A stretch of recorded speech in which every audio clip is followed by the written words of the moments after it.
Amém, amados. Vamos direto para a palavra, então. Se você quiser abrir em Evangelho de João, capítulo de número 8. Se alguém quiser o meu esboço da pregação de amanhã à noite, de ontem à noite, ó. Tá aqui, ó. Se alguém quiser guardar de lembrança. Humildade. Aí. A colinha. Nunca faço colinha, mas ontem. João capítulo 8. Evangelho de João, capítulo de número 8. Versículo. A gente vai ler do 1 até o 11.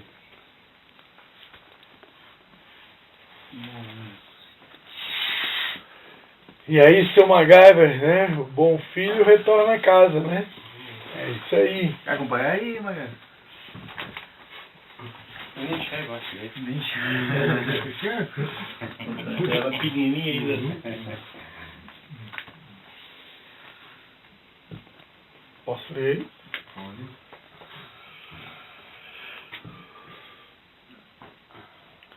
Cada vez mais eu me surpreendo com Deus, como que a maneira que Ele faz cada vez que Deus nos dá uma direção, e é sempre diferente, sempre Deus usa uma estratégia diferente, faz de um jeito diferente, e eu fico de cara assim com a... Se o Renívio hoje não tinha palavra. A criatividade de Deus é infinita, né?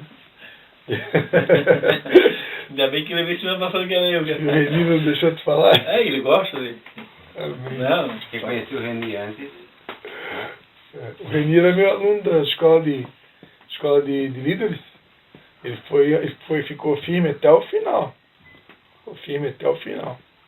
O homem pagava para falar. ele não era de falar assim? Não, na igreja ele só sentava no banco e ficava. Então Deus fez o... Não, ele não era fez. Nós olhávamos assim e... Nada. Entendi. Deus chamasse ele para alguma coisa para... Bem quietinho, né? Hoje é outra pessoa. É que pode... É Deus Mudou, que né? faz. Amém? Então, João, estou com Romanos na minha cabeça, mas não é Romanos não, é João. Evangelho de João, capítulo 8. Diz assim a palavra de Deus. Mas Jesus foi para o Monte das Oliveiras. De manhã cedo apareceu de novo no templo, e todo o povo se reuniu em volta dele. E ele se assentou para os ensinar. Os escribas e os fariseus trouxeram a Jesus uma mulher apanhada em adultério. Puseram-na de pé no meio do grupo. E disseram a Jesus: Mestre, esta mulher foi apanhada em adultério.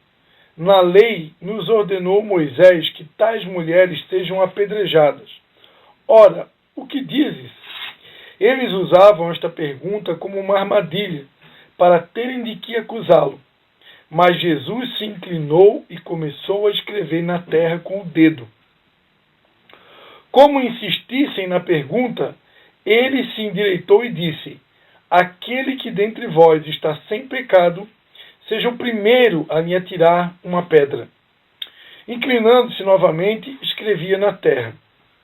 Quando ouviram isto, foram-se retirando um, a começar pelos mais velhos, até que ficou só Jesus e a mulher no meio onde estavam. Jesus endireitou-se e disse: Mulher, onde estão eles? Ninguém te condenou? Respondeu ela: Ninguém, Senhor. Disse Jesus: Nem eu também te condeno. Vai e não peques mais. Amém? Vamos orar? Pai, em nome de Jesus, nós te damos graças, Pai, por mais uma oportunidade de poder anunciar o Evangelho, de cumprir, Pai, a missão que o Senhor deu a cada um de nós, Pai, de anunciar as boas notícias até que o Senhor venha. Mais uma vez, como foi cantado aqui, nós reconhecemos que dependemos do Teu Espírito, por isso pedimos: Espírito Santo de Deus, assume o controle, toma-nos em Tuas mãos e fala conosco nessa noite. Usa-nos tão somente como instrumentos em Tuas mãos. Em nome de Jesus. Amém. Amém. Eu vou ficar de pé, amém? Hoje eu não estou com vontade de pregar sentado. Tem dia que a gente prega sentado, mas hoje não estou afim de pregar sentado, não. Hoje eu quero movimento, hoje eu estou no embalo do Espírito, né? O Espírito ele é o cara do movimento, né?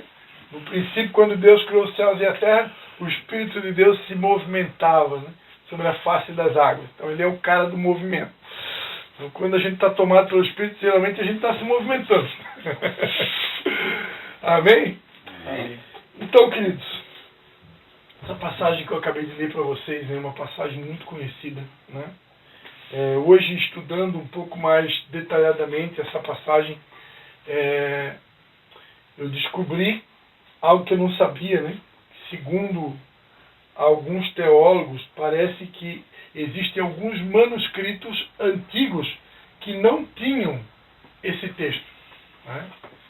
Outros têm esse texto, mas encontraram alguns manuscritos antigos, né? A Bíblia era escrita em rolos, né? Em pergaminhos, e encontraram alguns manuscritos que não tinham esse texto. Eu quero crer que isso deve ser coisa de religioso, né? Algum religioso da época deve ter lido essa passagem da Bíblia e deve ter pensado, não, isso aqui eu não concordo. Isso é bem coisa de religioso. O religioso deve ser lá um fariseu ou um escriba, né? Quando ele leu essa parte aqui, não, isso aqui é forçação de barra. Isso aqui eu não concordo. É muita misericórdia, né? Essa mulher, está escrito na lei que ela tinha que ser apedrejada e morrer. Então eu não concordo, eu vou tirar. Então provavelmente foi isso que aconteceu. Porque se foi encontrado manuscritos que não tinham essa passagem, então provavelmente foi isso que aconteceu. Isso aqui é 2 Cristo, né? Heresias 2 Cristo em capítulo 1. Né? Mas enfim, hoje, em todo o mundo, né, nós cristãos, até onde eu sei, todas as versões bíblicas que são utilizadas, King James atualizada, Nova Versão Internacional, Nova Versão Transformadora, Almeida Corrigida Fiel, Almeida Atualizada, Almeida Revista e Corrigida, Almeida Revista e Atualizada, meu Deus, Bíblia de Jerusalém, é tanta Bíblia que tem, né? Tantas traduções, todas elas, que eu saiba até onde eu sei, todas elas têm essa passagem, né? Então não há como negar, né, que essa passagem realmente existe, ela é real. E essa passagem, ela vem nos esclarecer algumas coisas, né? E eu fiquei feliz quando Deus me deu a direção de compartilhar essa palavra nessa noite, porque o Christian que vai pregar essa palavra hoje à noite não é o mesmo Christian que pregou essa palavra há 1 ano atrás, ou que pregou essa palavra há 3 anos atrás, ou que pregou essa palavra há 10 anos atrás.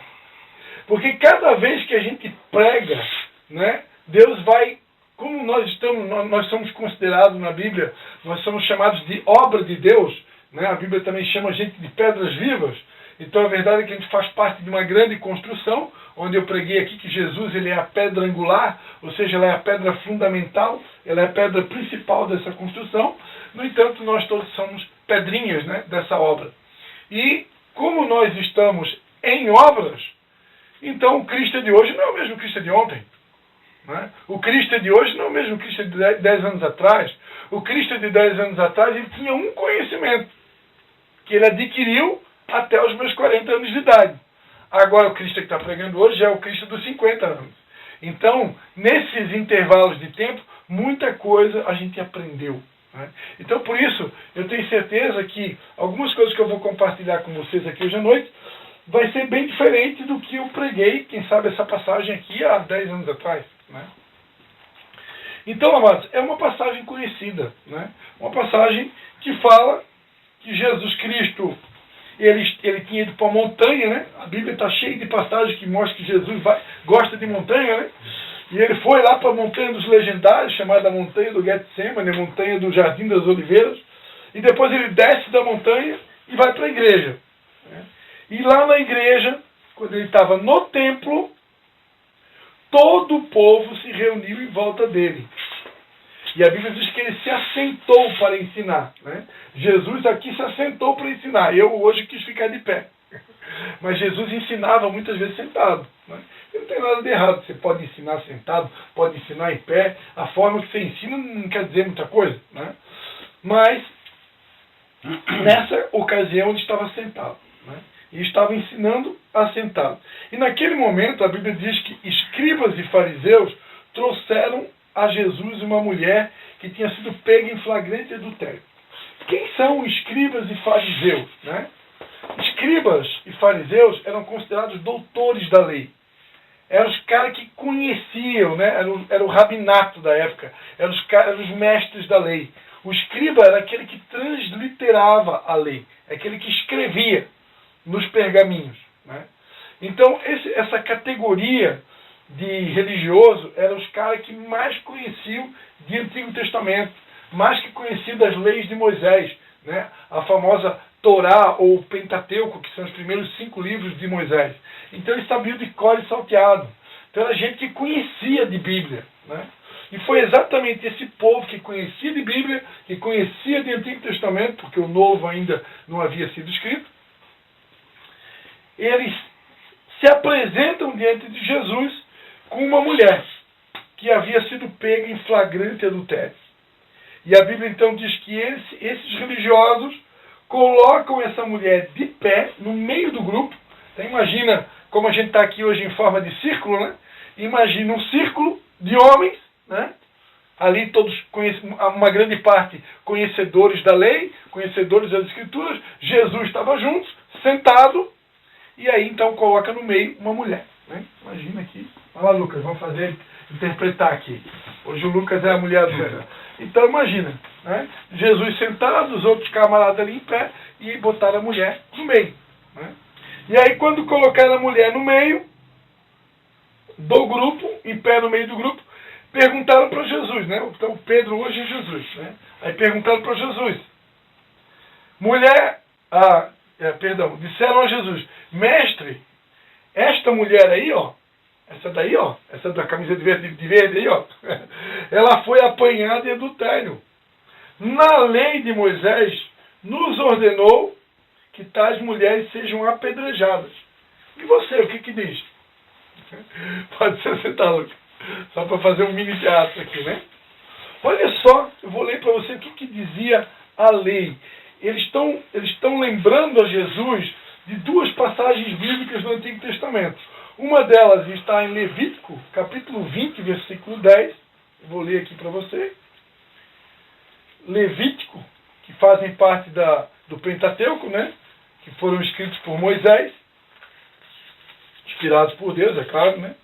Em Levítico, capítulo 20, versículo 10, vai dizer assim, ó, se um homem cometer adultério com a mulher de seu próximo, ambos, o adúltero e a adúltera, ambos, não é só um não, é os dois, o adúltero e a adúltera certamente serão mortos. Aí ele continua dizendo, o homem que se deitar com a mulher de seu pai, descobriu a nudez de seu pai. Né? Isso aqui já é um outro caso de pecado mais grave ainda, né? O cara deitar com a mulher do pai.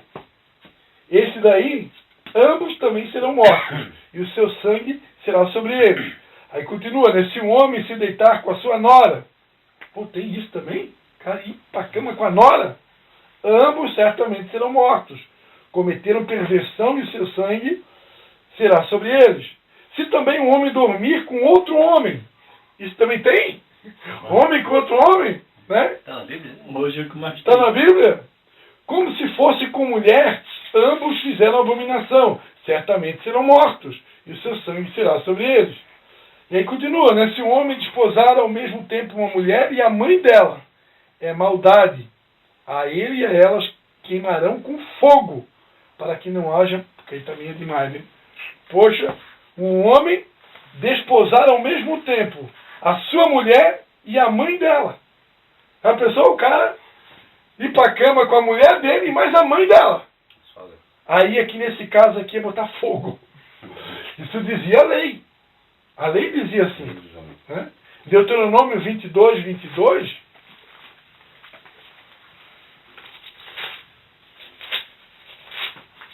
Deuteronômio 22, 22. Se um homem for achado deitado com uma mulher casada, ambos serão mortos. O homem que se deitou com a mulher e a mulher. Assim extirparás o mal de Israel. E aqui continua outras leis nessa área da sexualidade.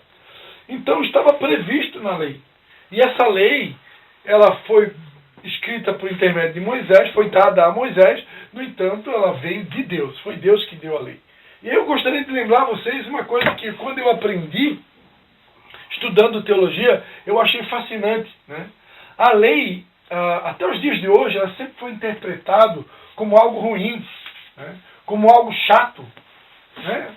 Coisa chata, lei, regras, mandamentos, estatutos, preceitos. Então a lei, sempre que a gente fala a palavra lei, a primeira coisa que vem na mente da gente é uma coisa chata, uma coisa ruim, é uma coisa maçante, né? Eu tenho que cumprir regras, eu tenho que cumprir ordens, né? Quem é que gosta de cumprir ordens?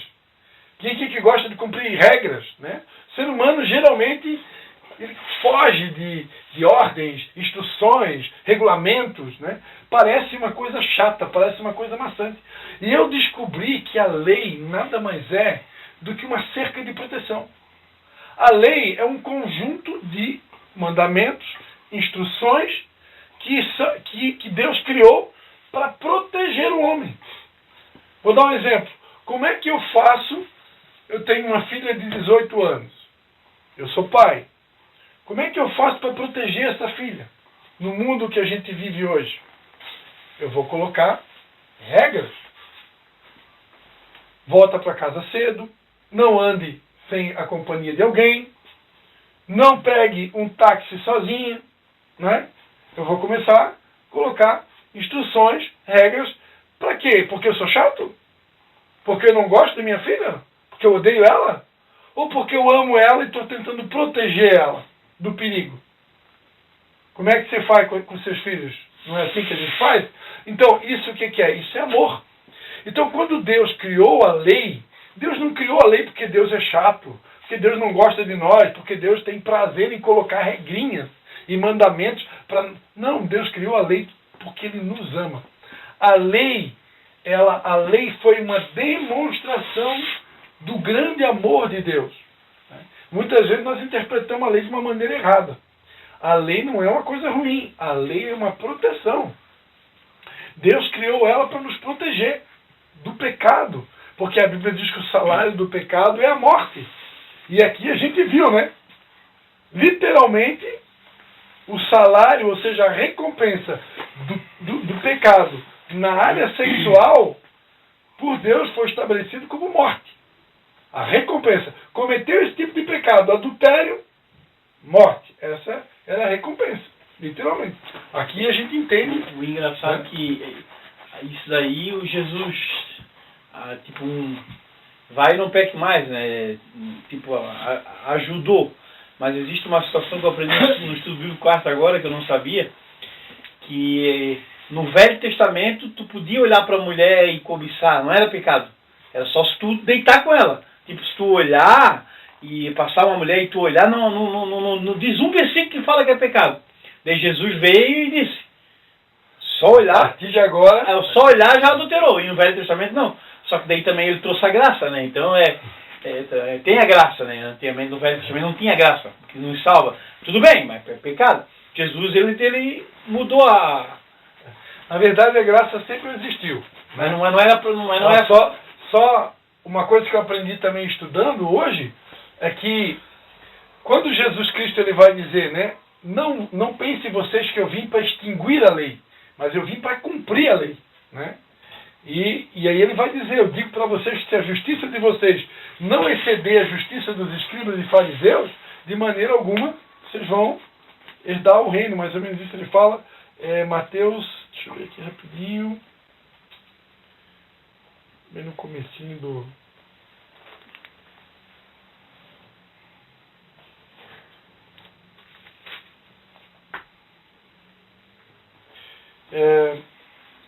Mateus capítulo 5, né, versículo 17. Não penseis que eu vim destruir a lei ou os profetas. Eu não vim para destruí-los, mas para cumpri-los.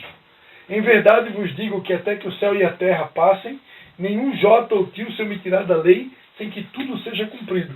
Qualquer que violar um destes mais pequenos mandamentos e os ensinar aos homens, será chamado de menor no reino dos céus. Aquele, porém, que os cumprir e ensinar, será chamado grande no reino dos céus. Aí ele diz, pois vos digo que se a vossa justiça não exceder a dos escribas e fariseus, de modo nenhum entrarei no reino dos céus. Então, uma das explicações para esse texto, quando Jesus ele vai dizer que eu não vim para destruir a lei e os profetas, mas eu vim para cumpri-los, essa palavra cumpri-los no original, ela também tem um sentido de trazer a interpretação correta. Ou seja, Jesus, ele veio para interpretar corretamente o coração do Pai. A Bíblia diz que a letra mata, mas o Espírito vivifica. Né? Então a letra, se a lei ela for interpretada sem o conhecimento do coração de Deus, eu vou matar um monte de gente. E é o que acontece hoje em muitas igrejas. Né? Por aí. Né? E provavelmente eu, em algum momento da minha vida, já com certeza já matei alguém também. Né? A gente mata com palavras quando a gente não conhece o coração de Deus. Por isso que Jesus disse, lá no finalzinho do Sermão da Montanha, que é o mesmo, esse texto que eu acabei de ler, ele faz parte do começo do Sermão da Montanha. E lá no finalzinho do Sermão da Montanha, ele vai dizer assim, ó, muitos me dirão, em teu nome expulsamos demônios, falamos em outras línguas, curamos enfermos, e eu vos direi abertamente, apartai-vos de mim todos vós, que praticais a iniquidade, porque eu nunca vos conheci. Ou seja, vocês nunca tiveram intimidade comigo, Jesus está dizendo. Vocês nunca tiveram intimidade, vocês não me conheciam. Vocês expulsavam demônio, curavam enfermo, faziam um monte de obra, mas não conhecia Jesus. Não tinha intimidade, não tinha relacionamento. Então o que Deus quer de nós é intimidade com Ele. Se eu tiver intimidade com Ele, eu vou conseguir interpretar a lei da maneira correta. Eu vou conseguir transmitir o que Deus quis dizer quando Ele falou tal coisa. E Jesus, como Ele tinha tanta intimidade com o Pai, Ele conhecia tanto quem era o Pai, até porque Ele e o Pai eram um, né, que Ele tinha a habilidade de interpretar da forma correta, de transmitir a verdade de maneira correta. E como Ele conhecia a forma correta de interpretar a lei, Ele pôde cumprir da maneira correta. Né? Só que, realmente, isso que o Leonardo falou é importante citar. Né? Jesus não veio para amenizar as coisas, né? Muito pelo contrário. Ele aumentou o padrão, né? Ele aumentou a régua. Né? Porque se na antiga aliança, indo para a cama com outra mulher era adultério e gerava morte, né? Agora na nova aliança, se você só olhar com intenção impura, agora já é adultério. Né? Então, amados, o que eu quero chamar a atenção aqui para vocês, algo que Deus ministrou no meu coração. Na sequência, a gente vai ver que Jesus Cristo, a Bíblia diz aqui, né, tem um versículo aqui que diz que aqueles líderes religiosos fizeram essa pergunta em específico, né, como uma forma de armadilha. Porque eles queriam fazer uma armadilha para, de alguma maneira, poder acusar Jesus. Porque, como eles eram exímios, ou pelo menos eles pensavam que eram, né, exímios cumpridores da lei, eles pensaram assim, se Jesus for contra a lei, para nós, ele vai perder todo o crédito.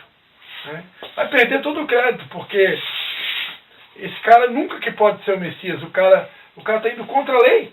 Né? Então eles fizeram uma pegadinha com Jesus. Né? E a Bíblia diz então que Jesus se inclinou em terra, começou a escrever com o dedo. E aí, como ele estava insistindo na pergunta, ele se endireitou e disse, aquele que dentre vocês está sem pecado, que seja o primeiro a tirar a pedra. Interessante que Jesus fez esse pronunciamento, e a Bíblia diz que ele se inclina novamente e continua escrevendo na terra. Né? Há quem diga que ele, ao fazer esse gesto, ele deu um tempo para as pessoas pensar. Né? Ele lançou a pergunta no ar e continuou escrevendo. Ele estava escrevendo no chão, com o dedo. No filme, né? no filme tem então, ele provavelmente deu um tempo para todo mundo pensar. Não, reflita. Para um pouquinho para pensar. Tem alguém aqui sem pecado? Tem alguém aqui que nunca cometeu pecado? Tem alguém aqui que conseguiu cumprir a lei? Né? Tem alguém aqui, porque a Bíblia, perante a lei, se você fracassar num J, o tio da lei, você cometeu um simples erro, você já descumpriu a lei. Por que Deus criou uma nova aliança? Né? Por que é chamado Antigo Testamento e Novo Testamento? Antiga Aliança e Nova Aliança. Porque ninguém conseguiu cumprir a Antiga Aliança. Até os dias de hoje, ninguém consegue cumprir. Por isso que Deus criou uma nova. Né? Ele disse, como o coração de vocês é de pedra, vai chegar um momento que eu vou dar para vocês um coração de carne. E eu vou escrever a lei no coração de vocês. E como é que Deus vai escrever a lei no nosso coração? Ele falou isso por intermédio do profeta Ezequiel, né? Profeta Jeremias. Como que eu vou escrever? Como é que Deus fez para escrever a lei no nosso coração? Hoje, Ele derramou o seu Espírito sobre nós. Todo aquele que aceita Jesus como seu Salvador, o Espírito Santo vem morar dentro de nós. E o Espírito Santo, ele nos convence do pecado, da justiça e do juízo. Então hoje, sempre que eu cometo um erro, ou que eu faço alguma coisa que eu sei que está errada, a consciência, né, que muitas vezes é o próprio Espírito Santo, te acusa. Né? Então essa é a nova maneira que Deus criou agora de nos levar ao arrependimento. O Espírito Santo morando dentro de nós. Né? Eu não preciso mais de um pastor dizer, você pecou. Não preciso mais de um líder religioso, não preciso de ninguém que fale. Quando eu peco, na mesma hora, se eu estou conectado com Deus, o Espírito Santo acende uma luz. Você errou, camarada. Você não deveria ter feito isso. Essa é a lei do Espírito da vida, que está lá em Romanos capítulo 8. Né? Então, amados, Jesus deu tempo para eles pensar. E quando eles pensaram, a Bíblia diz que eles foram se retirando um a um, a começar pelos mais velhos, até que ficou Jesus sozinho com aquela mulher. E aí então Jesus endireitou-se novamente e disse, mulher, onde estão eles? Ninguém te condenou? Respondeu ela, ninguém, Senhor. Então disse Jesus, nem eu também te condeno. Vai e não peques mais. Por que Jesus disse isso? Nem eu também te condeno. Porque a Bíblia diz no Evangelho de João, quando Jesus conversou com um homem chamado Nicodemos, né? No final da conversa com esse homem Nicodemos, Jesus Cristo, a Bíblia vai dizer, né? Que Deus enviou, que Deus amou o mundo de tal maneira que deu o seu Filho unigênito para que todo aquele que nele crê não pereça, mas tenha a vida eterna. Porque Deus enviou o seu Filho ao mundo não para que condenasse o mundo, mas para que o mundo fosse salvo por ele. Quem nele crê não é condenado, mas quem nele não crê já está condenado, porque não crê no nome do unigênito, do Filho de Deus. Então, amados, Jesus não veio a esse mundo para condenar ninguém. Jesus veio salvar.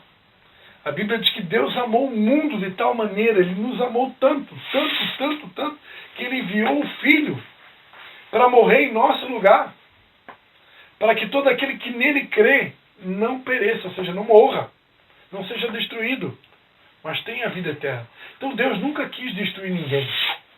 Deus nunca quis destruir ninguém. Deus nunca quis matar ninguém. Agora, a Bíblia fala em Hebreus que o Antigo Testamento ele é uma sombra do que havia de vir.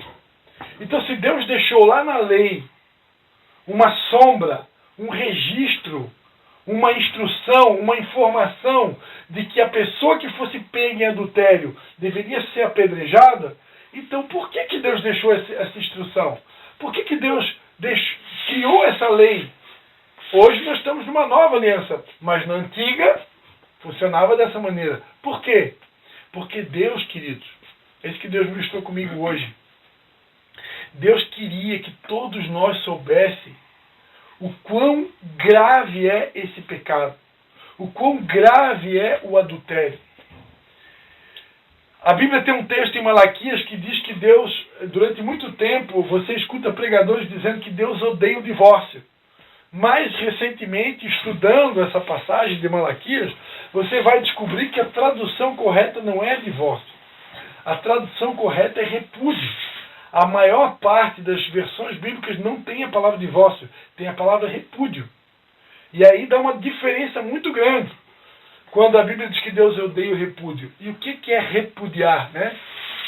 Aqui no Sermão do Monte, Jesus vai dizer: qualquer que repudiar a sua mulher, dê-lhe carta de divórcio. Né? O que é repudiar? Alguém aqui sabe o que é repudiar? Eu não sei. Repudiar é desprezar. Repudiar é ignorar. Repudiar é destratar.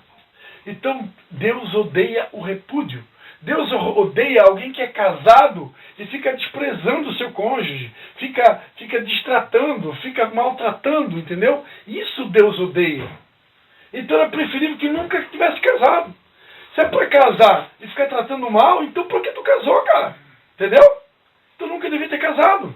É isso que Deus odeia. O divórcio é só a consumação final. Né? Não é que Deus também não odeia o divórcio, mas o divórcio ele já é só a consequência final do que já vinha acontecendo. Né? Então o que Deus odeia realmente é o tratar mal. Agora, se Deus odeia o repúdio, quanto mais, né, o camarada ir para a cama com uma outra pessoa. Aí nesse caso ela devia ser apedrejada. O que isso mostra para mim? Isso mostra a gravidade do pecado. Então Deus deixou um registro para mim na lei. Hoje, graças a Deus, nós não estamos mais na lei, agora a gente está na graça, como disse o Léo aqui, é uma nova aliança, mas só que nós somos privilegiados, porque nós fazemos parte de uma nova aliança, mas nós conhecemos a velha. E a Bíblia diz em Timóteo que todas as Escrituras são divinamente proveitosas, para que o homem de Deus, né, cresça, amadureça. Então, mas eu quero que a gente entenda nessa noite, Jesus não veio botar pano quente e dizer que, não, agora não tem problema, agora pode adulterar que está tudo certo, né? Nós temos um advogado aí que ele é cheio da misericórdia e ele vai te dar uma nova chance. Não. Nós precisamos lembrar que se o Deus que é o mesmo ontem, hoje e eternamente, se na antiga aliança ele autorizou apedrejar, esse Deus ele não mudou. Ele é o mesmo. A Bíblia diz que ele é o mesmo. Então o sentimento de Deus continua sendo o mesmo. Né? A vontade dele é que realmente continua sendo que houvesse um apedrejamento. Mas por que Jesus não permitiu o apedrejamento? Porque na lei também estava prescrito que para apedrejar, a pessoa só podia apedrejar se ela realmente tivesse com a barra limpa.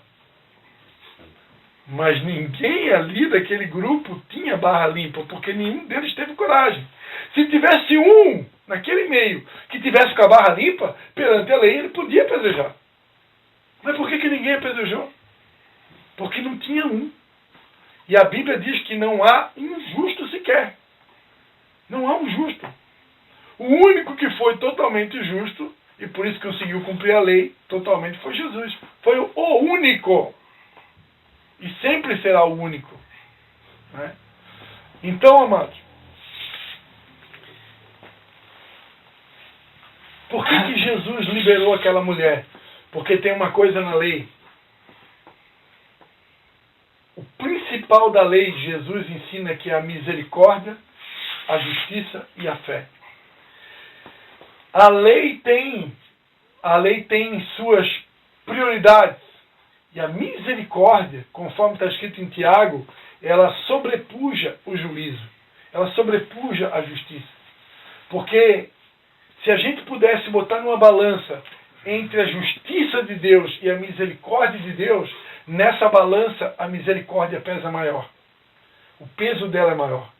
Porque Deus é muito mais, ele é muito mais misericordioso do que justiceiro. Onde é que está isso na Bíblia? Em Lamentações de Jeremias diz que as misericórdias de Deus se renovam a cada manhã e elas são a causa de nós não sermos consumidos. A Bíblia diz que Deus é bom e a sua misericórdia, o seu amor, dura para sempre.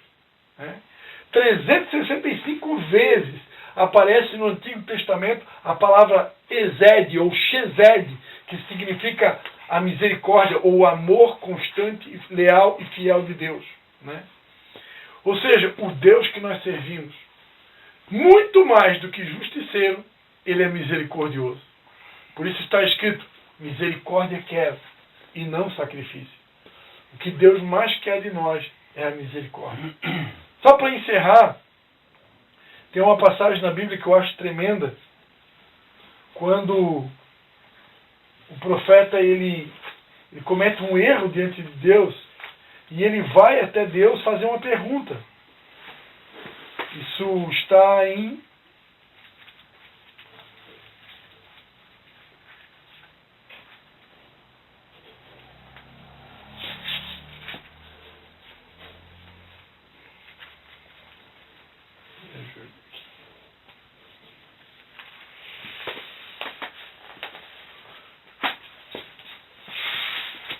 Está rindo, Lucas? O que foi? Espera. Ele abriu. Acho que a palavra.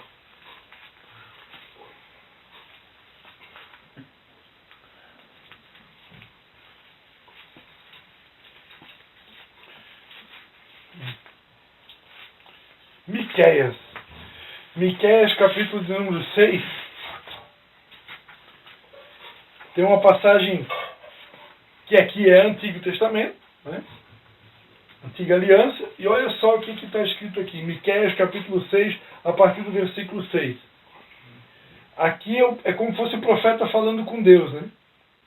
Com que me apresentarei ao Senhor e me inclinarei ante o Deus excelso? Virei perante ele com holocaustos, com bezerro de um ano? Será que o Senhor vai se agradar de milhares de carneiros ou miríades de ribeiros de azeite? Darei o meu primogênito pela minha transgressão? Olha só a pergunta que ele faz aqui. Será que eu posso dar o meu filho primogênito pelo meu pecado? Para Deus aceitar o meu filho como uma oferta pelo meu pecado? E ele continua dizendo, o fruto do meu ventre pelo pecado da minha alma, ou seja, o fruto do meu ventre, um outro filho que nasceu de mim, né? Vou dar um filho para poder extirpar, para poder cessar a ira de Deus sobre mim por causa do meu pecado? Ele te declarou ao homem o que é bom e o que é que o Senhor pede de ti. Senão que pratiques a justiça, ames a misericórdia e andes humildemente com teu Deus. Olha a humildade de novo aí. Então o que Deus quer de nós, amados? Acima de tudo, que a gente ame a misericórdia. Ou seja, perito em praticar a misericórdia. Misericórdia quero, ele falou por intermédio de Oséias, né? Pratique a justiça, mas ame a misericórdia. Então Deus é o Deus da misericórdia. Por isso Jesus, ele não condenou aquela mulher, porque ele é cheio de misericórdia e de amor. Só que ele não condenou, só que ele disse para ela, agora vai e não peques mais. Em outra tradução bíblica, Jesus disse assim, ó, em outras palavras, agora você foi perdoado, mas por favor, abandone a tua vida de pecado. Né? Abandone a tua vida de pecado. E tem outras falas de Jesus, quando Jesus fala para outros pecadores, que Jesus ele repete essa frase, vai e não peques mais, tem uma passagem na Bíblia que ele diz assim, ó, para que não te suceda coisa pior. Ou seja, a partir do momento que os meus olhos são abertos da gravidade de um erro ou de um pecado, eu preciso agora vigiar muito mais do que antes de conhecer a verdade. Porque a Bíblia diz que a quem muito é dado, muito é cobrado. Enquanto eu estou numa ignorância e eu cometo alguns erros, Deus ele meio que passa pano quente. Né? Depois que eu conheço, eu preciso andar de acordo com aquilo que eu conheço. Porque vai chegar uma hora que Deus vai permitir uma espécie de disciplina, ou uma espécie de poda, ou uma espécie de puxão de orelha, que vai doer muitas vezes no bolso, que aquilo é a forma que Deus criou para nos despertar e nos acordar em relação a erros que cometemos. E isso é a maneira de Deus demonstrar o quanto Ele nos ama. As disciplinas do Senhor é a forma que Ele criou para nos mostrar o quanto Ele nos ama. Para que a gente continue, né, fazendo o que é certo. Porque se eu continuar fazendo o que é certo, eu só vou ser abençoado. Porque Deus não veio. Deus não tem prazer, Ele é Pai, Ele não tem prazer de amaldiçoar ninguém, não tem prazer que a gente vá para trás. Ele quer ver a gente prosperando, quer ver a gente avançando, Ele quer ver a gente progredindo, sendo abençoado. Porque Ele é Pai, é um Pai bom, né? Mas para que a gente seja abençoado, prospere e cresça, eu preciso andar de acordo com a sua vontade. Amém? Amém. Glórias a Jesus. Vamos orar então? Eu creio que... Pode falar, né? Não, pai, você pode encerrar, mas eu creio que Deus, que naquele caso do balão ali, Ele não queria que acontecesse, porque Ele deu vários sinais que o balão não queria subir. Ele não deu um, Ele deu mais de 5 sinais que não era para subir o balão, e os caras insistiram, né? Você viram ali antes que o balão não queria ir, não queria ir. Eu creio que aquilo era um sinal de Deus, para não ir. Sim, não. Ele tentou avisar, né? Eu creio, na minha opinião, né? Tô dando... Porque... Mas a pessoa não tem entendimento, as pessoas não têm entendimento.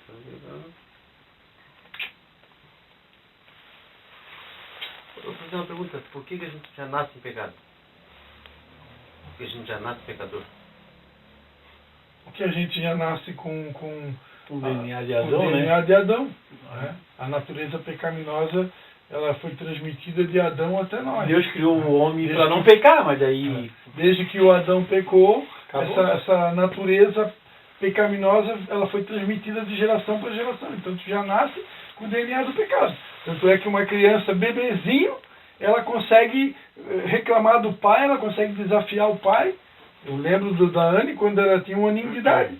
1 aninho de idade já levanta a mãozinha pra gente, já, Tá doido? já desafia, já, A Rebeca com 12 anos morre de lua, bate nele, chama ele Hã? de tudo e... já nasce com o DNA ali. Tu tem, de pequenininho, tu já tem que dar um tapinha na mão, tu já tem que corrigir. Quem tem filho sabe o que eu estou falando. Já vem com o DNA ali da maldade. Né? Já grita, já desobedece, já rena. Amém? Vamos orar? Ó Pai Santo, Pai amado, em nome de Jesus, Pai. Queremos te dar graças, Pai, por essa mensagem que o Senhor nos deu nessa noite, Pai. O Senhor tem nos alertado, Senhor. O Senhor tem trazido nesse lugar palavras específicas para nós homens, Pai. Que essa é uma célula de homens, Pai.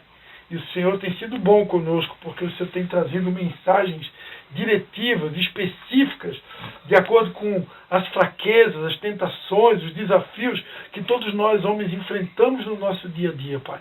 E o Senhor tem feito isso porque o Senhor está nos protegendo. O Senhor tem feito isso porque o Senhor está cuidando como um pai cuida de um filho. O Senhor está cuidando de nós, Pai. Porque o Senhor quer o nosso bem. O Senhor quer nos prosperar. O Senhor quer nos abençoar. Mas para isso existem, Pai, princípios a serem praticados, Pai. Então, em nome de Jesus, eu quero dizer primeiramente, Pai, se houver alguém aqui que durante esses últimos dias tenha cometido algum erro, o Senhor é aquele que te dá uma nova chance nessa noite. O Senhor é aquele que te perdoa. O Senhor é aquele que Ele te lembra nessa noite que Ele tem prazer em perdoar. Ele tem prazer em exercer misericórdia. Ele é um Deus misericordioso. E se alguém chegou aqui nessa qualidade, o Senhor te diz que perdoados estão os teus pecados, mas agora vá e não peques mais. Amém? Em nome de Jesus. Nós abençoamos cada um aqui no nome do Pai, do Filho e do Espírito Santo. Amém. Amém. Amém.